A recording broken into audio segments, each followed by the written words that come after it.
Salut à tous. Et je regarde s'il n'y a pas des voisins qui me regardent. Non, c'est bon, tout est bon. J'ai parlé du gâteau la semaine dernière dans l'épisode 3. Si vous ne l'avez pas vu, allez le voir. En gros, quand on arrive en retard.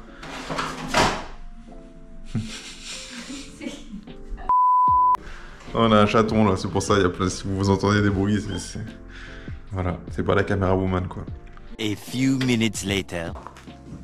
Non, j'ai pas été diplômé, mais oui, j'ai une toque comme les chefs. Vous connaissez qui comme chef? Philippe Etchebest, Gordon Ramsay, Sarah. Mercotte.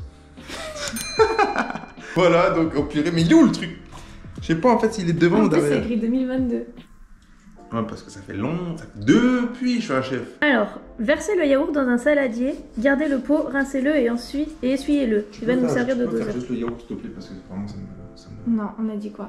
Franchement, Vince, il a de quoi être déçu déjà dès le début. Non, juste les gars, franchement, le yaourt, j'aime vraiment pas le yaourt. Donc, exceptionnellement, c'est juste elle qui va verser le yaourt et c'est moi qui ferai la suite. C'est de la farine, non? C'est du sucre?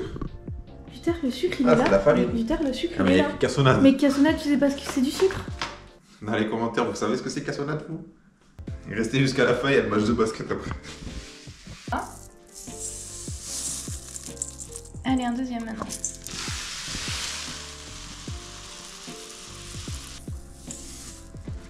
Ok. Faut que ce soit homogène, donc les petits... Voilà, les petits gomos. T'es prêt? Hop là. On va faire peut-être une musique, hein. D'accord. Et l'huile, un demi-pot d'huile. Un demi-pot. Ouh. C'est technique, on rentre dans le technique là. Hein. Mets dedans. Et là, tu mélanges. Ça, c'est les 3 points, ça. 3 pots de farine. 3 3 pots 3 pots. Oh, arrête, on dirait pas un boyard. C'est là que ça va être un peu plus dur à mélanger. Tu sais à quoi ça sert la levure? Ouais, c'est pour gonfler le gâteau. C'est bien, tu sais mieux ça que la cassonade, c'est ouf. Allez, Cassonade, ensuite. j'ai jamais entendu ça de ma vie. Là, ça va être plus long. Oui, ça va être quelque chose. Les chats des jouets. Les jouets des chats. En fait, là, il faut verser de manière homogène. On est parti. Mes copies. Le gâteau. Il y a une part qui a été mangée parce que la caméra woman a le droit à sa part. Elle m'a aidé à le faire. Donc, ceux de Emma, mon équipe. Vous avez bien vu que je vous ai fait le gâteau, j'ai pas triché. On est quitte. Few moments later. Là les gars, je suis en train de filmer Lutz Life. Voilà, regardez bien. Premier scoreur de R2. Voilà. Ce joli gâteau fait de mes mains. Vous l'avez vu juste avant, vous aussi vous le verrez. Je vous ai pas escroqué, j'ai filmé. Voilà. Un peu de vanille on a mis. Propre, très très propre. Les gars, petite info, Luther c'est le meilleur marqueur de la R2 en ce moment. Tout le championnat R2, c'est Luther qui est premier. Non, tout le championnat on s'en fout. Et avec 27,7 points de moyenne. Et là, voilà Théo.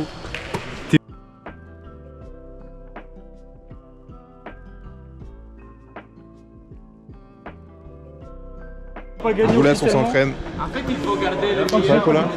meilleur marqueur. À toutes.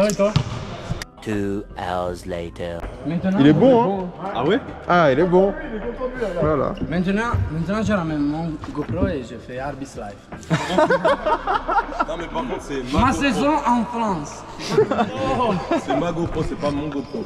Ouais, désolé. On va commencer à t'apprendre à parler parce que là ça commence. Écoute pas Céline, il sait pas écrire, gros. Hugo, parle italien avec moi. C'était un bon gâteau. On se retrouve avant le match samedi où j'interview lui, l'intérieur de l'équipe. Pour le moment le seul. Pour le moment le seul, mais on attend Cyrine Bombardier.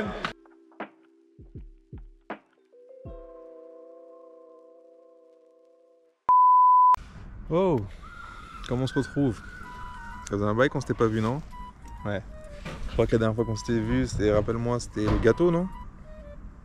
Donc mon gâteau a eu un franc succès. Voilà. Avant que ça commence, même si je sais que c'est pas le début de la vidéo, abonnez-vous. Merci. Vraiment faites-le, hein, parce que là je vois que vous le faites pas beaucoup, je suis pas très content.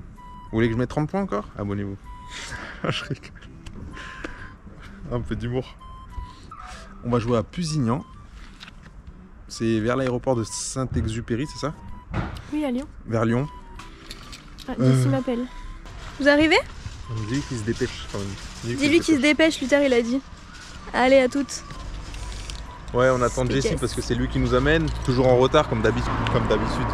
Alors qu'on est en retard. Hein. Faut pas dire ça. Et voilà, donc on joue contre Pont-de-Pusignan. C'est une équipe dans notre pool, je pense que c'est l'équipe la plus expérimentée de par l'âge des joueurs. Ils sont plus âgés que nous. Ça va être un match où il ne faudra pas se laisser prendre par leur rythme à eux et leurs petits coups de vieux briscard. Donc on se retrouve au match. Coucou Maël, aujourd'hui tu vas passer à la télé, il va se reconnaître de toute façon. Oui. Je sais ce que vous vous dites. J'ai un style un peu approximatif. Regardez toutes les plus grandes stars. Oh là là. Est-ce qu'elles sont pas toujours critiquées? Si, je pense bien. Je sais ce que vous vous dites. J'ai un style un petit peu trop... Je sais ce que vous vous dites. J'ai un style un petit peu trop... Vous avez capté quoi? Un petit peu trop élaboré? Ouais. Et bah comme vous savez les plus grands nuls. Ah non. Non, non, je rigole. Fallait que je vois que... Cœur dans le dos, c'est bon. Qu'est-ce qu'il raconte? Coucou la Lutz Life. Alors Luther m'a laissé l'honneur de interviewer Célian aujourd'hui. Donc Célian, première question, est-ce que tu peux te présenter s'il te plaît? Quel est ton rôle dans l'équipe? Bah moi c'est Célian, numéro 12. Mon rôle dans l'équipe, poste 5. Déjà ça fait 5 ans que je suis dans le club, 4 ans que je joue dans l'équipe R2, R3 et là on va essayer de monter, obligé. Ok, merci Célian. Quels sont tes objectifs pour la saison? Quels sont les objectifs de l'équipe? Monter en poulotte et après monter en prénat, celle-là il n'y a pas le choix. Voilà. Et dernière question, est-ce que tu as un message pour les abonnés de la Lutz Life? Déjà ceux qui sont abonnés, mettez le pouce bleu et les autres continuez à vous abonner pour voir du sale, continuez à regarder les vidéos parce qu'avec cette équipe là on va tout niquer cette année. Voilà, gros bisous.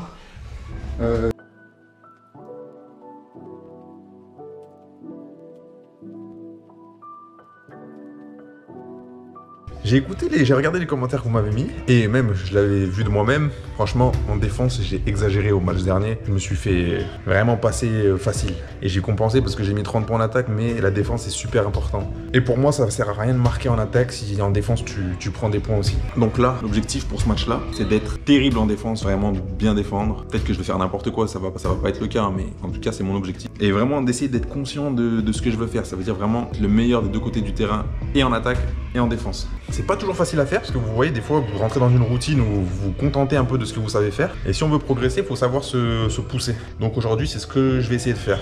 Voir ce que je peux faire offensivement au maximum et voir ce que je peux faire défensivement au maximum. On se retrouve pour le match et on débrief après. A few minutes later. Les gars, hachement une petite trentaine de minutes avant le match contre Pusignan. Gros bisous à Luther. Abonnez-vous, mettez des pouces bleus et puis partagez à vos amis, à votre famille.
Allez Luther!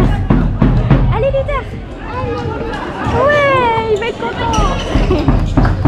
Tu dis allez Luther? Allez Luther! Ouais!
Ça faisait longtemps qu'on n'avait pas dit. Tu veux le dire pour moi ou...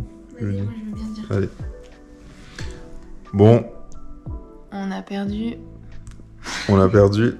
J'essaye de retranscrire, peu importe le niveau. L'année dernière, c'était en N3, là, c'est en R2. J'essaye de retranscrire le plus authentiquement possible la saison basket, que ce soit les hauts et les bas. Là, pour l'instant, on a commencé avec des hauts, et c'est le premier point négatif, la première défaite. Perdu contre les Falcons de Pusignan. Bon, ce qui nous a eu, je pense, et moi je redoutais un peu ce match par rapport à ça, on était obligé de passer par là. Je trouve qu'ils sont un peu plus âgés, donc forcément plus expérimentés. À mon avis, il y en a qui ont joué à des niveaux plus hauts, et ça se ressent dans le jeu. Ça se ressent aussi physiquement, pardon, parce qu'ils mettent des sacrés coups, mais c'est le basket, c'est le jeu, donc faut être prêt à se prendre des coups. Mais bon, ça fonctionnait, les arbitres sifflaient pas vraiment, c'est le jeu. Cependant, je reviens sur une chose sur laquelle je m'étais exprimé une fois, c'est que moi, généralement, je parle pas aux arbitres et je critique pas les arbitres, ou du moins, je ne dis pas que les arbitres nous ont fait perdre le match, et je le dirai pas pour ce match non plus, mais en fait, pour moi, les arbitres, ils ont la responsabilité de entre guillemets, gérer le tempo du match, d'encadrer le match de sorte à ce que ce soit le plus loyal possible. On va dire ça comme ça. Et un arbitre, il faut qu'il soit consciencieux, qui vienne arbitrer en se disant je vais essayer de faire mon mieux. Comme moi, par exemple, quand j'essaie de jouer, je me dis je vais essayer de faire mon mieux. Et ben lui, quand il vient arbitrer, il faut qu'il se dise l'arbitre, pour moi, hein, je vais essayer d'arbitrer le mieux possible pour que le match se déroule le mieux possible. Et je vais donner un exemple. Il y a une faute, on est à dernier quart-temps, hein. Il y a une faute sur moi, on est à moins 2 points je crois en plus, hein. Moment important. Et je crois qu'il reste 5 minutes ou un truc comme ça, même pas. Il y a une faute sur moi où on prend le bras vraiment, et on entend claquer, hein. On entend claquer. Et je regarde l'arbitre, je dis mais vous sifflez pas? Il me dit ah cette faute là je la siffle pas, il y a pas d'impact. Ils étaient à 3 fautes d'équipe. Je lui dis mais comment ça il y a pas d'impact? Parce qu'il y a eu sortie de balle après. Je lui dis mais comment ça il y a pas d'impact? On a 3 fautes d'équipe, si vous sifflez on a 4 fautes d'équipe là. L'action juste après, vraiment l'action juste après, faute sur moi. Je vais voir l'arbitre, je lui dis là si vous aviez sifflé la faute, il y aurait eu 5 fautes d'équipe, j'aurais tiré mes 2 lancers francs, on aurait pu revenir à égalité. Il me répond pas parce que les arbitres ils aiment trop faire ça et ça c'est un truc qui m'énerve. On parle aux arbitres pour avoir un échange ou des explications parce que des fois il y a des choses c'est exagéré. L'arbitre il te snob, il te regarde pas, il regarde dans le vide et il fait son truc. En fait j'ai l'impression qu'il y a certains arbitres qui viennent juste récupérer leur argent et après le week-end ils rentrent chez eux, normal. Allez, je vais récupérer mes sous, j'ai arbitré, j'ai fait mon petit sport, j'ai couru un peu. Ça, c'est vraiment un truc qui m'énerve. Donc les arbitres comme ça, vraiment, c'est à bannir. Je comprends qu'on puisse faire des erreurs. Il y a une faute, par exemple, qui a été faite sur moi en début de match. Et l'arbitre me dit, celle-là, c'est pour moi, je l'ai pas sifflé et tout, ma faute. Ok, on fait tous des erreurs en tant que joueur, en tant qu'arbitre, en tant qu'humain, on fait tous des erreurs, il n'y a pas de souci. Mais par contre, arbitrer avec de la nonchalance et en disant, oh, ça, il n'y a pas d'impact, je siffle pas, on est quoi? C'est un match de Benjamin où il y a 100 points d'écart? On est à 2 points de différence, moins de 5 minutes, et tu me dis qu'il n'y a pas d'impact. Enfin bref. En fait, cette défaite, elle est nécessaire pour pouvoir progresser. Ça entrave pas du tout le fait de pouvoir monter, hein, parce que là, c'est la première phase, et puis qu'il y a des matchs aller, matchs retour. Et voilà. Donc, conclusion. Ah non, je vais revenir sur moi aussi, parce que j'ai pas parlé de moi, excusez-moi. Moi, je termine à 15 points. Intéressant pour moi, dans le sens où, en face, ils ont fait une boîte sur moi. Donc, en gros, ils m'empêchaient d'avoir la balle, et ils étaient focus sur moi en défense. C'est la première fois que j'expérimentais vraiment ça. Et voilà, je termine à 15 points, où j'ai eu l'impression que j'ai pas pu vraiment faire ce que je voulais en attaque. Et je vais regarder la vidéo, mais je trouve que j'ai bien défendu. Je crois que j'ai mis 3 ou 4 contre. Et oui, après en attaque, ils m'ont un peu bridé. Donc je finis à 15 points, c'est moins que d'habitude. Et les points que j'ai mis, c'est pas des points sur jeu normal. Je suis allé chercher des rebonds. Il y a eu faute, j'ai eu des lancers. Ça n'a pas été des points faciles. Donc franchement, ils ont fait un gros travail sur ça. Et bravo à eux, pardon, parce qu'ils ont vraiment bien défendu. Moi, j'ai fait une très mauvaise passe en fin de match où je l'envoie à Célian à l'intérieur. Et je dois jamais lui envoyer parce que c'est en contre-attaque. C'est une des dernières actions. Je dois jamais lui envoyer comme ça.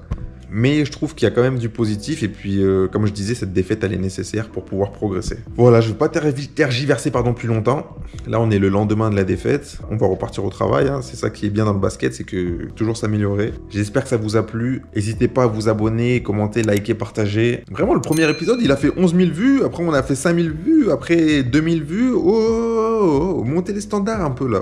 On doit monter au moins 10 000. 10 000 par vidéo. Poussez-moi un peu, qu'on monte. Donc on se dit à la semaine prochaine. Semaine prochaine, attention, on a une pause de 1 mois. J'ai jamais vu ça, hein. On a une pause de 1 mois, ça veut dire qu'il n'y aura pas de vidéo ma saison basket la semaine prochaine. On reprend les matchs le 11 novembre. Du coup, pendant ce mois-là, j'ai beaucoup de vidéos de côté. Une vidéo où j'ai joué avec des pros à la House Factory. Une vidéo d'un tournoi où il y avait 300 € en jeu. C'est un tournoi Air Pizza à Grenoble. Une vidéo où c'est l'événement de Matisse avec Lisa Berkani, une joueuse professionnelle de basket à Lyon. Ça aussi, c'était vraiment lourd. Je pense que c'est la prochaine qui sortira après ma saison basket. Et ensuite, on reprend la saison basket. Je compte sur vous pour pousser la vidéo. Et oui, pousser la chaîne aussi. Et je vous dis à la semaine prochaine. Salut!